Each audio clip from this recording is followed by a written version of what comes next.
बाबा, एक बात पूछने का था तुमसे। बोलो बेटा। जिंदगी उथल पुथल हो गई है, ठहराव लाने के लिए थोड़ा टाइम मांगता है। वापस पैरों पे खड़े होने के लिए मेरे को आपकी मदद चाहिए, इसलिए काय पाहिजे? महीने भर के लिए घर का खर्चा संभाल ले बाबा।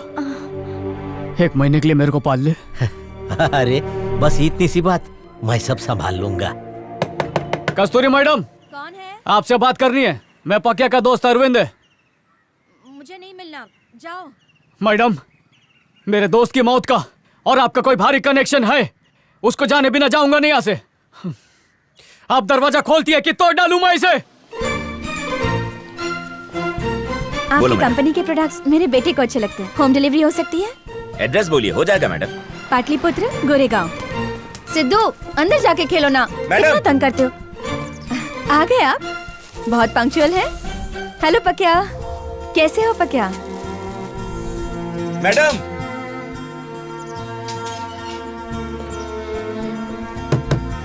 मैडम। हाँ पकिया। हाँ मैडम। मैं जरा बिजी हूँ, सामान दरवाजे पर छोड़ना, मैं उठा लूंगी। और गमले के नीचे पैसे हैं।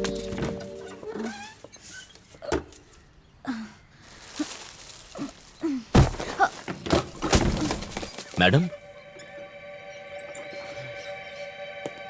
मैडम, क्या हुआ मैडम?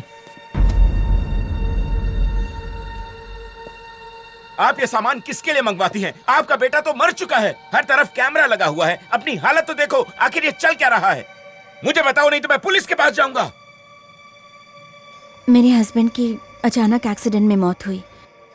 मेरे पास मेरे जीने की एक ही वजह थी, और वो था मेरा बेटा सिद्धू। उसे संभालते हुए खुद को भी संभालने लायक हो गई, लेकिन ये खुशी के दिन ज्यादा नहीं टिके। वो धीरे धीरे बीमार रहने लगा। मुझे लगा नॉर्मल बीमारी है। डॉक्टर ने सीटी स्कैन करवाया।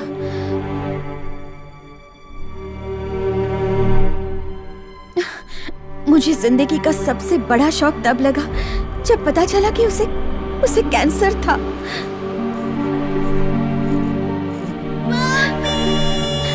सिद्धू,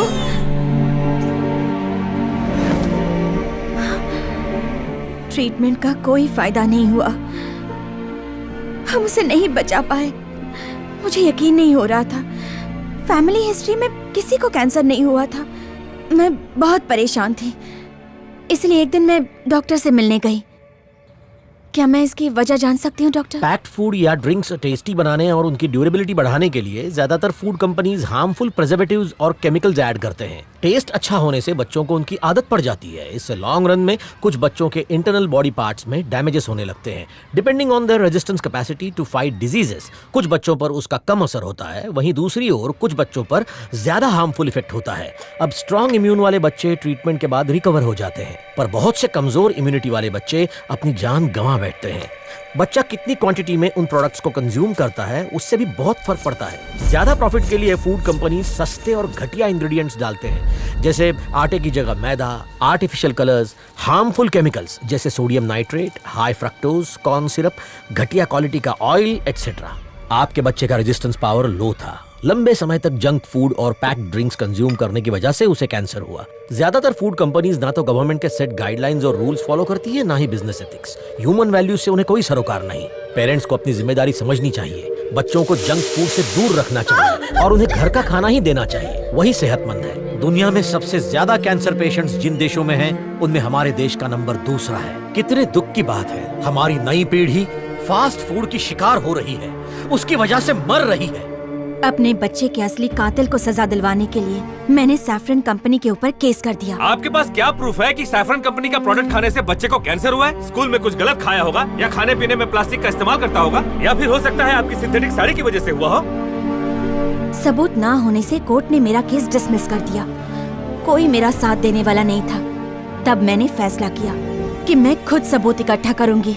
फिर मैं भी सैफरन के ही प्रोडक्ट्स खाने लगी, वही जहर जिसे खा के मेरे बेटे को कैंसर हुआ था। मैं सैफरन के प्रोडक्ट्स का पर्दाफाश करके रहूंगी। अपने ब्लड सेल्स में होने वाले बदलाव को मैं पूरी तरह से ट्रैक कर रही हूँ। पर इसके रिजल्ट्स आने में 4 महीने तो लग जाएंगे। शायद तब तक मैं इस दुनिया में ना रहूं। और इसीलिए 24 घंटे मुझ पर नजर रखने के लिए मैंने कमरे में सीसीटीवी कैमरे लगाए हैं। सैफरन के प्रोडक्ट्स एक स्टोर से होम डिलीवरी करवा रही हूँ। आज पहला दिन।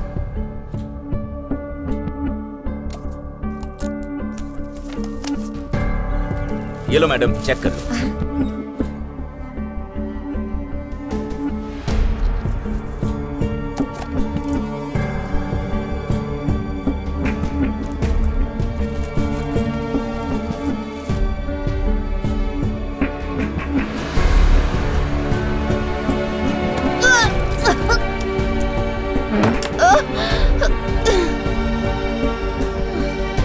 आज पहला दिन।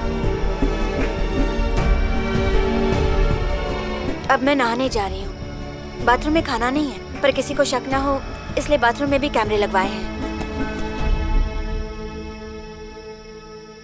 क्या ये सबूत काफी होंगे? मैडम, मैं एक गली का गुंडा था मैडम। मैंने बहुत से खून होते हुए देखे हैं, लेकिन आपका इस तरह खुद को मारना मैं नहीं देख सकता मैडम। मैं आपकी हर तरह से मदद करूंगा।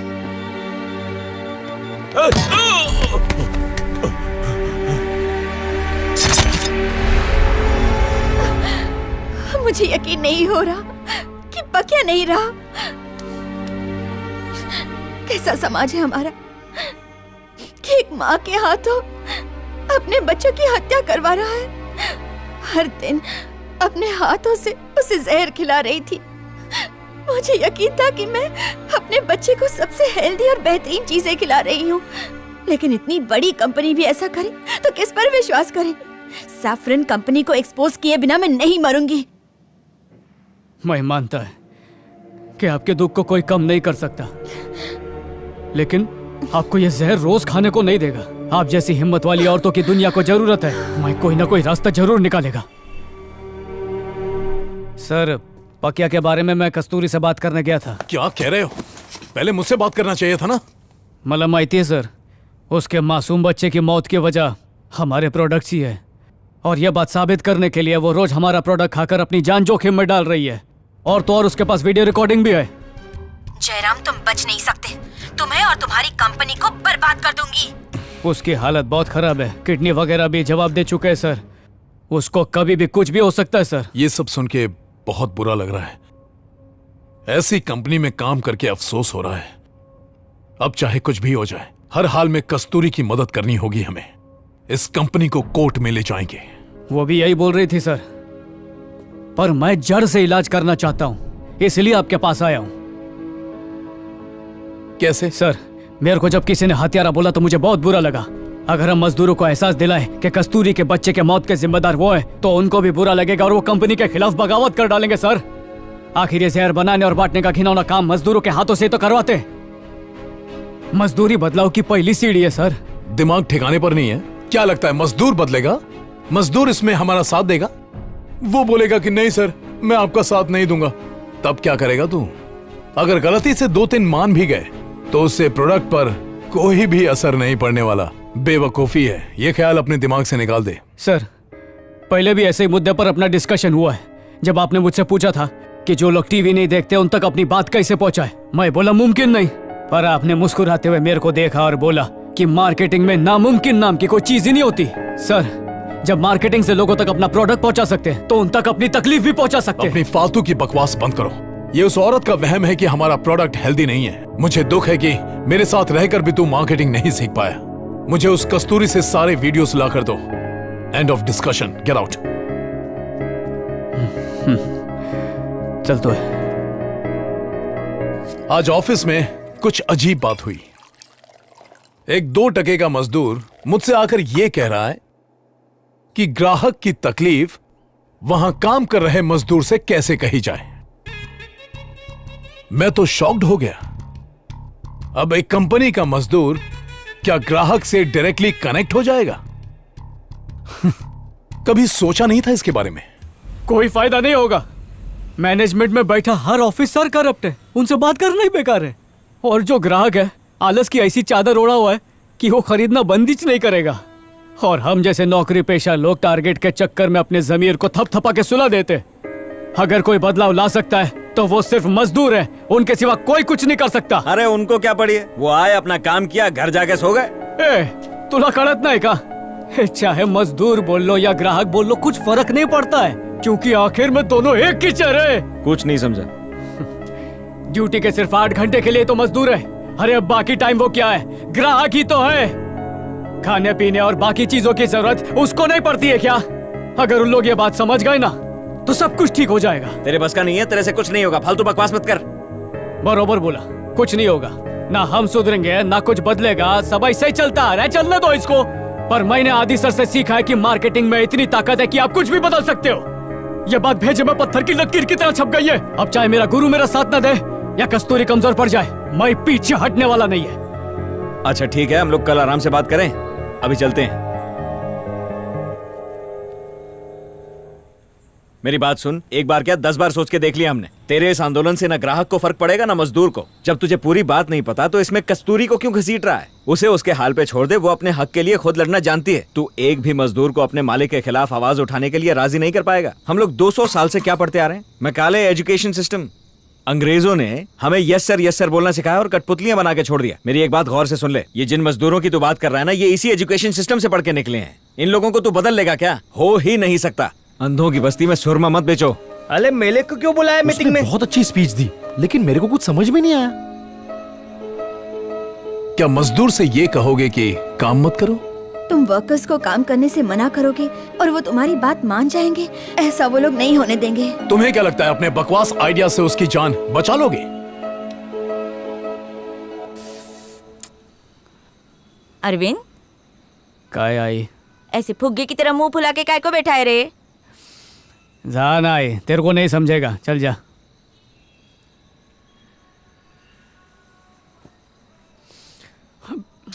आई बेटा, उधर से मैं तुम लोगों की बातें सुनी। अगर तू मेरी बात का बुरा नहीं माने तो एक सलाह दूं। तुझे ये बात बताते हुए बड़ा अजीब लग रहा है, पर मैं तेरे को बताएगी। जब तू 2.5 साल का था तब से मैं लोगों के घर के बर्तन मांज रही है। मेरा हर प्रकार के लोगों से पाला पड़ा। कुछ आदमी लोग मेरे ऊपर बहुत ही गंदी नजर डालते थे। उनसे मुझे घिन आती थी कि जिन लोगों को मैं अपना मालिक मानती थी वो लोग कितने नीच है। पर मैं काम से जी नहीं चुराई, ईमानदारी से काम किया। उनमें से एक आदमी ने जानबूझ करके मेरे बदन को छूने की भी कोशिश की। मैं अंदर से एकदम कांप गई। तब मैंने सोचा मुझे अपने काम के प्रति वफादार रहना चाहिए, ना कि अपने घिनौने और गंदे मालिकों के प्रति। जब मैंने उसे घूर के देखा तो वो डर के मारे कांपने लगा। उसके बाद कभी मेरे सामने नहीं आया। वो मुझसे बुरी तरह डर गया, लेकिन मुझको काम से नहीं निकाला। उसको लगा मैं ये बात उसके माँ बाप को, बीवी को, अड़ोस पड़ोस में सबको बता दूंगी। इसी बात के डर से जब मैं काम खत्म करके जाती थी तब वो घर में आता था। पता ही इससे क्या हुआ? वो मेरी पहले से भी ज्यादा दिल से इज्जत करने लगा। जानता है तुझे ये सब क्यों बता रही हूँ? अगर तू तेरा काम वफादारी से करेगा ना तो तेरा कोई भी कुछ नहीं बिगाड़ सकता। तेरा बॉस भी कुछ नहीं कर सकता, तेरा बाल भी बांका नहीं कर सकता। वो हम जो पगार लेते हैं ना, वो अपने खून पसीने और मेहनत की लेते हैं। किसी के तलवे चाटने की और जी हुजूरी करने की पगार नहीं लेते हम। बेटा अरविंद, कुछ गलत कहा मैंने? आई का है साला? आई बोलना बेटा। मेरी प्यारी आई, इतने दिन तक कहाँ थी तू? अरे क्या कमाल का आइडिया दिया मेरे को, मैं सब समझ गया हूँ।